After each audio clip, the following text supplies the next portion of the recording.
I am not a madman. I'm not a madman. I know what I'm saying. And I'm not a madman. Na mimi si mlevi. Na mimi si mjinga. I know what I'm saying. Mimi si wazimu. Am I a madman? Ladies and gentlemen, from where you sit as a Kenyan, do you think that President William Ruto is okay? Please feel free and please make sure that you drop your answer at the comment section. According to me, I feel that the country is not heading to the right direction and that the president therefore is not okay. And I'm saying that knowing very well that this is also a feeling of most of the Kenyans across the country. Based on what is happening around, based on the news, what we are watching on the news in each and every day, based on what people are saying in the streets, things are not okay. That is going to form the basis of this analysis here today, and I'm going to critically analyze that. But before I take you through, kindly if this is the first time you're watching my videos at Mokwa Times, take a second or two to subscribe, like and comment, because that is the best support you can always give this channel. Ladies and gentlemen, why am I saying that President William Ruto is not okay? One in my list, number one, is that the deaths that are occurring in the country and then the president is operating normally. That is not a sign of a president that is okay. It's not a sign at all. Recently, Albert Ojwang passed on.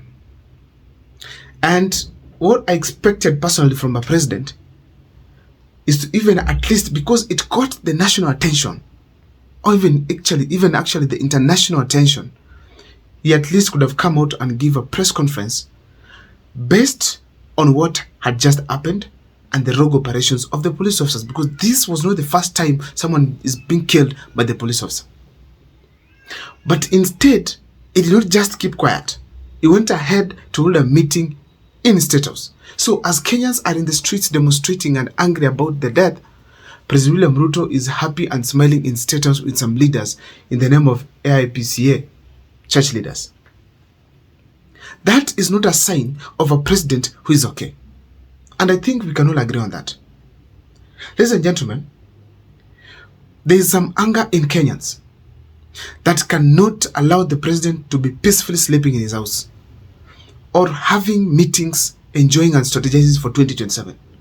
There's some anger in Kenyans which is well demonstrated in two ways: demonstrations and conversations online. Demonstrations in the country are huge. In Nakuru, recently there were demonstrations. In Nairobi, there were demonstrations. And we are seeing these demonstrations are actually resulting to some form of war or battles between the police officers or the nation and the common manage. So therefore, it is very clear that these demonstrations are a sign of anger in Kenyans. Number two, on the online agitations, we are seeing how politicians in the country are not in good terms with the common manage. You've seen people where a politician has been bereaved, or maybe a politician has been shot, and the Kenyans are not sad about it.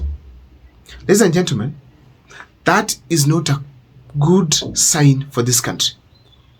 And the worrying thing is that President William Ruto is seated somewhere and is not worried about it.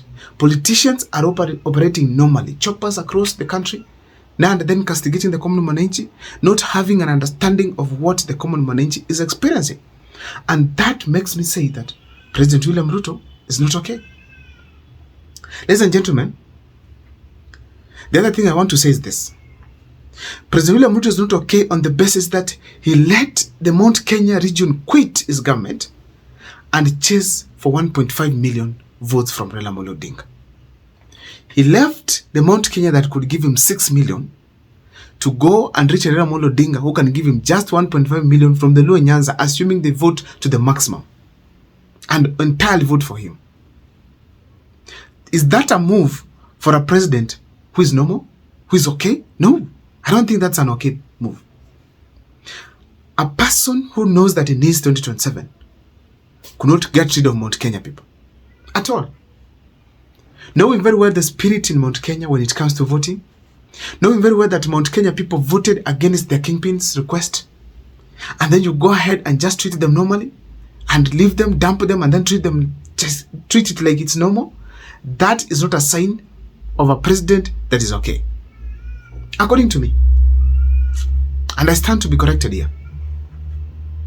Ladies and gentlemen, a president cannot be okay when you get rid of Gachagua, who won for you an election, and then bring in Raila Amolo Odinga, or even bring in Kindiki, who was not on the ballot with you. That is not a sign of a presidential candidate in 2027.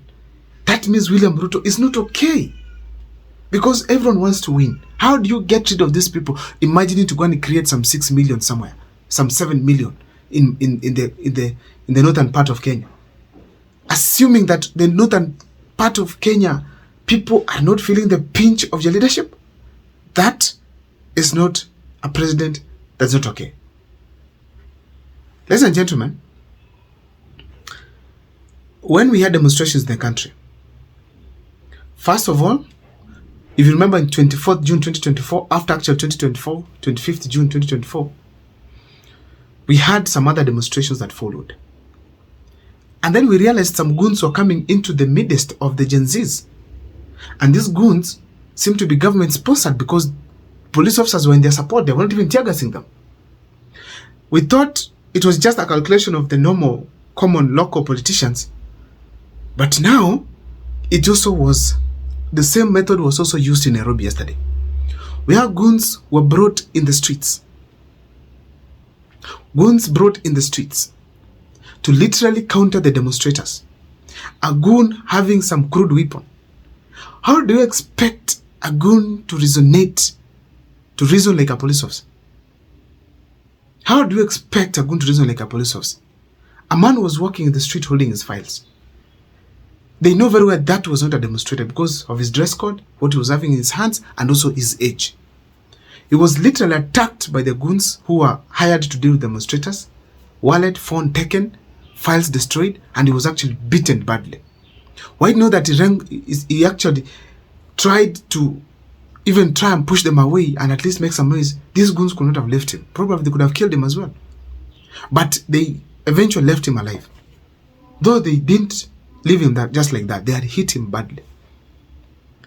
That is a goon brought to the street, allegedly by the Sakaja, to deal with the demonstrators. Because Sakaja told us we are going to meet him in the streets.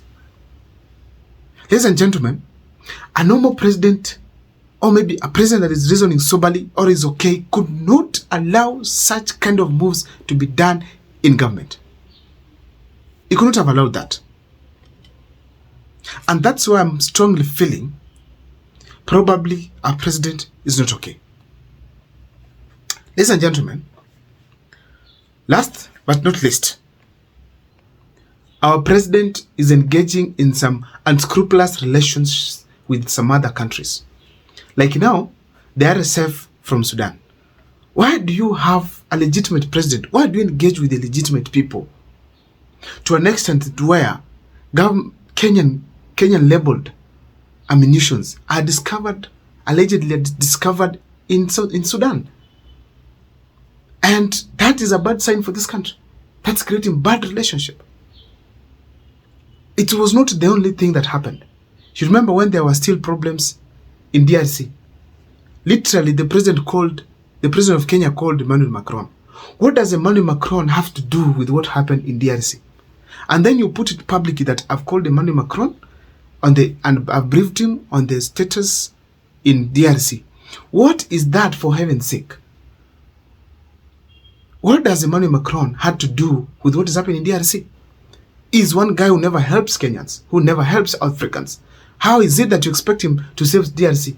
You leave all other countries, all other leaders surrounding DRC, and call someone all the way to Paris. I don't know what's your take, but please, on the comment section, don't forget to share your opinion. See you next time for more videos.